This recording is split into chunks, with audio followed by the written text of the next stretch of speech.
पंडित जी। जय हो, आयुष्मान भव। पंडित जी अपना शुभ नाम बताइए। मेरा नाम पंडित शिव कुमार कौशिक। और आपका निवास स्थान? मेरा निवास स्थान वैसे तो ये है कार्यालय हरिहर ज्योतिष केंद्र जी, रानी बाजार, और निवास स्थान मोहल्ला हरनाथपुरा, निकट रानी बाजार ही है। अच्छा जी। तो जैसे कि मैं यहाँ पर देख रहा था, आप ज्योतिषाचार्य हैं।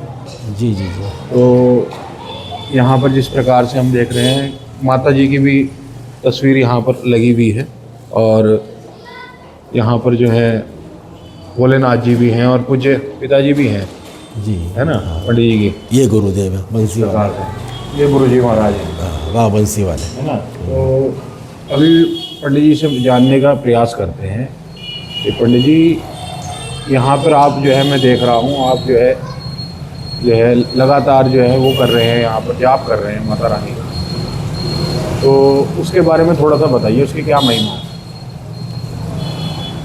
वैसे तो ये है कि ये हमारा स्थान जो है करीब 80-90 साल प्राचीन है। जी। पिताश्री का स्थान है और उन्हीं का आशीर्वाद है। उन्हीं के आशीर्वाद से मैंने फिर सन 2000 में उनके शुरुआत के बाद मैंने यह स्थान ग्रहण किया। जी। और माँ भगवती कृपा से अपना जीवन यापन इसी कारण से कर रहा हूँ। जी। और शास्त्रों की बात करता हूँ, शास्त्रों की बात ही बताता हूँ, प्रमाणे की बात करता हूँ, प्रमाणे की मानता हूँ। जी। इसके अलावा कोई ना गलत कहना ना गलत सुनना, और माँ भगवती कृपा से जो मिल जाए उसको आशीर्वाद प्रसाद रूप में ग्रहण करता हूँ। अच्छा, तो जैसे कि यहाँ पर निकट ही आपके बिल्कुल निवास स्थान के, निज निवास स्थान के पातालेश्वर महादेव का मंदिर है जी। स्वयंभू शिवलिंग है जी। उसके बारे में थोड़ा सा बताइए। आप जिस प्रकार से देख रहे होंगे, इतने समय आपको यहाँ पर हो गया, क्या उसकी महिमा है? ये मंदिर बहुत प्राचीन है। सुनते हैं कि ये मारवाड़ के लोगों ने ही किसी ने स्थापित कराया था मंदिर प्राचीन। जी। और इसका जो नक्शा प्राचीन ही था। पहले जैसे प्राचीन मंदिर होते थे भाई, पहले रास्ता है, घर का ऐसा गेट था। जी। और करीब अब से 50 साल पहले, सबसे पहले इसका द्वार बनवाया गया। जी। और उसके पश्चात कमेटी जो थी, वैश्य लोग थे, सब बाज़ार के लोग थे यहीं मोहल्ले के, जी। जी। उन्होंने आहिस्ता आहिस्ता आहिस्ता इसकी प्रगति की। जी। फिर स्थापना कराई गई। वो स्थापना भी हमारे पिताश्री द्वारा कराई गई। जी। और आज भी ये है कि इसकी मान्यता ये है कि जो सत्य वचन अपने सच्चे भावना लेकर के भोलेनाथ को जल चढ़ाता है तो उसकी मनोकामना 40 दिन के अंदर भोलेनाथ पूरी करते हैं। 4 दिन के अंदर? 40 दिन के अंदर। 40 दिन के अंदर जो नियम से काम करेगा, जो भाव से और मन से जो है, जी जी जी, जो जल चढ़ाता है, तो यहाँ पर जो है भोलेनाथ की जो है मन्नत जो है पूरी करते हैं। हाँ, 40 दिन के अंदर। बिल्कुल। और अब शिवरात्रि आ रही है। जी। तो शिवरात्रि पे यहाँ पे हमारे विधायक थे संजय गर्ग, उस समय उन्होंने परमिशन लेकर के यहाँ से हर साल महाशिवरात्रि पर एक विशाल शोभा यात्रा निकलती है भगवान शंकर की। अच्छा। और जब भाई मुख्य बाजार से होती हुई निकलती है। जी। और हमारे सामने पहली बात तो ये कि स्थान ऐसा है कि यहाँ पर कम से कम 10, 15, 20 मंदिर हैं हमारे चारों तरफ। अच्छा जी। प्राचीन मंदिर है सब। एक निकलती जन्माष्टमी में सामने धोला कुआ मंदिर से। जी। तो सब लोग पुराने रहने वाले निवासी हैं, जुड़े हुए हैं, एक दूसरे से संपर्क में हैं। प्यार मोहब्बत सब जुड़ा हुआ है लोगों का। ठीक। जैसे कि मैंने भी आपको अवगत कराया कि मैं एक धार्मिक यात्रा पर जा रहा हूँ, नेपाल काठमांडू पशुपतिनाथ के दर्शन करने जा रहा हूँ। जी जी। और पद यात्रा करके जा रहा हूँ। जी। तो ये जो तीर्थ यात्राएं होती हैं, इसका क्या महत्व है? जो तीर्थ यात्राएं होती हैं और पद यात्राएं होती है तो उसमें और सोने में सुहागा होता है। जी। कि हम लोग जहाँ पे रह रहे हैं वहाँ से लेकर वहाँ तक जितना भी रास्ते में हमारे ज़िले, प्रदेश, देश पड़ते हैं, तो जो भी वहाँ के हमारे लोकाचार, लोक भावनाएं हैं, बोल चाल, भाषा, खान पान, रहन सहन, रीति रिवाज, वो संपर्क में होते हैं। और हमें जो हमारे संत महात्मा जो कठिन तपस्या करते थे, उस समय ना सुविधाएँ थी, तो उसको प्राचीन अवगत होता है कि हमें कितनी इसमें परेशानियाँ आती हैं, कितनी जगह हमें प्यार मिलता है, कितनी जगह हमारी आलोचना होती है। लेकिन ये है कि जब हम निकल रहे हैं, हमारा ध्येय है, तो वो यात्राएं हमारी सफल होती हैं और भगवान के प्रति पता नहीं किस रूप में नर नारायण मिल जाते हैं, कहाँ पे कौन मिल जाता है और किससे हमें क्या ज्ञान प्राप्त हो जाता है। जी। ये तो है ही, मतलब भगवान हर जगह व्यापक है, भगवान सब जगह समान है। जी। लेकिन एक हमारा जो मन की आस्था होती है, जी। तो वहाँ जा कर के दर्शन करके हम सब अपनी थकान, अपने जो भी मन की शांति मिलती है और सब कुछ भूल जाते हैं भगवान के चरणों में, और फिर नई ऊर्जा प्राप्त होती है, वो नए धाम की ओर चलते हैं। तो जो लंबी लंबी यात्राएं होती हैं, इसमें क्या शुद्धिकरण होता है व्यक्ति का? सबसे पहले तो ये है कि मन को शांति, और मन के लिए ही आदमी सब कुछ मिल जाता है, लेकिन मानसिक शांति नहीं मिल पाती। और इतने हम चलते हैं, यात्रा में रहते हैं, तो हमारा मन भगवान जुड़ा रहता है, उसी का मानसिक जाप चलता है। क्योंकि जो मानसिक जाप है भगवान का, कोई भी है हमारा इष्ट है, शिव है, शक्ति है, माँ भगवती है, हनुमान जी है, रूप अनेक है सब एक ही। तो इसीलिए उसको धारण करके हम चलते हैं, तो हमें भगवान से जुड़ने का एक रास्ता मिलता है, और उससे हमारे सबसे पहले हमारी वाणी सत्य होती है। हम जब भगवान का भजन करते हैं तो सबसे पहले ये हमारा कवच है। हमारे अगर हमारा कवच हमारे पास है प्रभु रूप में, मंत्र रूप में, गुरु रूप में, तो कैसी भी आपदा आ जाए, कैसा भी कष्ट आ जाए, वो हमारा टल जाता है। तो भगवान से जुड़ने के बाद हमें भगवान के अलावा कुछ नहीं कि वैसे तो ये है भाई, देखो संसार में माया है, लेकिन जो शांति, जो सुकून भगवान के चरणों में है, वो कहीं नहीं मिलता, और आदमी का भय जो है वो दूर होता है और कार्य पूरे होते हैं। और जिस प्रकार से पंडित जी आप यहाँ पातालेश्वर महादेव के बिल्कुल निकट ही आपका निवास स्थान है, और आप बिल्कुल प्रभु के चरणों में ही यहाँ पर जो है हमेशा रहते हैं, तो ये जो लोगों के बीच में परस्पर बात होती है कि शिव की बड़े हैं या शक्ति बड़ी है, शिव क्या है, शक्ति अलग अलग हैं, ये इसका क्या भेद है? देखो ऐसा है कि शिव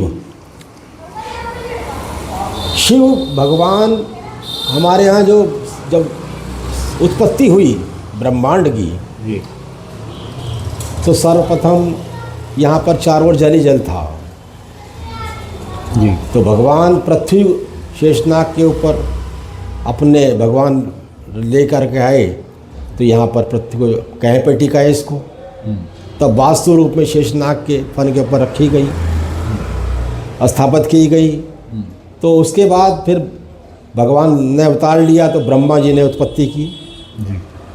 उनका कार्य उत्पत्ति करना था। भगवान नारायण आए, उनका कार्य पालन कारक थे, वो जी, संसार की पालना करना। जी, जी। लेकिन जब राक्षस बढ़ते चले गए, तो फिर भगवान शिव आए, और उनका कार्य था कि अपने भक्तों की रक्षा करना और दुष्टों को संहार करना। और शक्ति शिव शक्ति अलग अलग कह लो या खाली आप अकेले शिव कह लो, अगर शिव में से आप ई हटा देंगे तो वो क्या रह गया? शव। जी। और शव होता है एक मृत शरीर। जी, जी। तो जो उसमें ई है वो शक्ति स्वरूप में ही है। जी, जी। उसको आप अर्धनारीश्वर कह लें, आप जी, गोपेश्वर कह लें, जी। पार्वती कह लें, है सब शिव के अंतर समाई हुई ही। अच्छा, यानी कि शिव की शक्ति है वो। जी, बिना शिव के शिव ही पूरक हैं। बिना शिव के शक्ति नहीं है, शक्ति के बिना शिव नहीं है। शक्ति के बिना शिव नहीं। और ये जो पार ब्रह्म परमेश्वर का जो कंसेप्ट है, पार ब्रह्म परमेश्वर निराकार, हाँ, वो क्या है? जिस समय भगवान पृथ्वी का उत्पत्ति की गई, संसार की रचना करनी है, तो उस समय सबसे पहले ओम की उत्पत्ति हुई। अच्छा। और जिस समय यहाँ पर नर रूप में आए तो उन्हें चारों तरफ ओम ओम ओम, इसके अलावा कुछ सुनाई नहीं दिया। तो एक किस्म से भ्रमित हो गए कि प्रभु ये क्या है, ये क्या है, ये क्या है, ये क्या है। तो भगवान ने कहा कि ये मैं हूँ, जी। सोहम सोहम। सोहम जी। सोहम मैं हूँ। मैं हूँ। हाँ, अगर मैं कहीं मेरा रूप नहीं है तो आप मेरे को निराकारी मान सकते हैं। मैं साकार भी हूँ, निराकार भी हूँ। अच्छा, ये थी बात। ये है। अच्छा अच्छा। तो इसलिए वो निराकार मान लें आप। हाँ। उत्पत्ति ओम से ही है। सबसे पहले हर कोई ऐसा मंत्र नहीं है इसमें ओम ना। ओम, ओम क्या सदाशिव है? ओम तो ओंकार है, भगवान के मुख से निकला हुआ उच्चारण है ओम। अच्छा। इस प्रकार शिव पुराण में निराकार पार ब्रह्म परमेश्वर को सदाशिव की संज्ञा दी गई। जी जी जी। तो क्या वो सदाशिव हैं? पंचमुखी सदाशिव। महादेव। हाँ, वो ओम के रूप में ही है। ओमकार कह लें आप उसे, निराकार कह लें आप, ओम कह लें, सोहम कह लें। हम अभी ओम ही है सोहम में भी। तो सबसे पहले ओम प्राणायाम जब आप करते हैं जी। और अपने श्वास को ऊपर ले जाते हैं ब्रह्मांड में, यहाँ पाता है ऊपर, तो ओम कह के सांस खींच जाता है ऊपर, और नीचे लाते तब भी ओम कहते हैं। तो निराकार साकार सब ओम ही है। पंडित जी, ये मोक्ष किस प्रकार से मिलता है व्यक्ति को? इसकी क्या जतन करे व्यक्ति, एक जीवात्मा मनुष्य रूपी, कि उसको जो है मोक्ष पद प्राप्त हो जाए? वैसे तो ये है कि मेरा अपना मानना ये है कि हमें मोक्ष नहीं, हमें चाहिए भक्ति। भगवान के चरणों में ध्यान लगा ले बिल्कुल। तो वो काम उनका है। जी जी। वो कहते हैं कि मोक्ष मोक्ष कुछ नहीं है। हम जब भी संसार में रहें, जहाँ भी रहें, जी, भगवान से मांगो। भगवान ही कहते हैं कि उनके सानिध्य में रहें। टच में रहोगे आप। जी तेरा तुझको अर्पण, क्या लागे मेरा। जी ना मुझे धन चाहिए, ना दौलत चाहिए, जी ना मुझे शरीर चाहिए, ना माया चाहिए। माया नहीं, मायापति नहीं चाहिए मुझे। जी जी।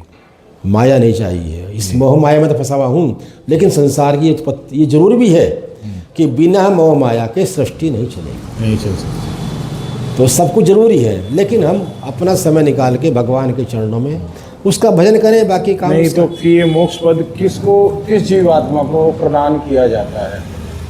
क्या उसके अंदर क्या गुण होने चाहिए, क्या अवगुण होने चाहिए? या गुण ना हो, गुण हो, या ये- गुण ना हो, गुण हो, क्या क्या होना चाहिए जिससे वो उसके लिए क्वालिफाई हो जाए?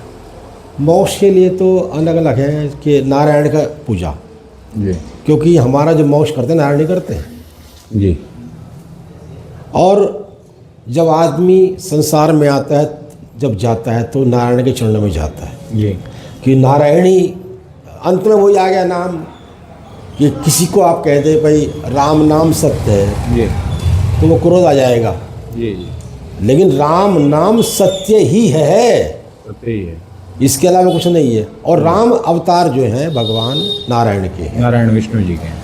और भगवान शिव जी। राम के उपासक, जी। और भगवान राम शिव के शिव के उपासक। उपासक। इसीलिए उसका नाम रामेश्वरम पड़ा है। रामेश्वरम, राम और शिव को मिला। राम और शिव अच्छा, यानी कि दोनों एक दूसरे के पूरक। पूरक है, दोनों एक ही, दोनों एक है, अनेक है, सब कुछ उनकी माया है, बस उनकी लीला माया है। है, उनकी लीला है। चलो, बहुत अच्छा लगा पंडित जी आज आपसे वार्तालाप करके, धन्यवाद। और ज्ञान की प्राप्ति हुई हमारे दर्शकों को भी। धन्यवाद। और ज्योतिषी जो आचार्य हैं यहाँ पर, ये पंडित जी महाराज, और इनका जो है एड्रेस और आपको यहाँ पे बता देंगे। किसी को अगर संपर्क करना होगा तो निश्चित तौर पर ये यहीं पर जो है इनका निवास स्थान है, तो ये आपको यहाँ पर उपलब्ध हो सकते हैं, हो जाएंगे। ठीक है, धन्यवाद।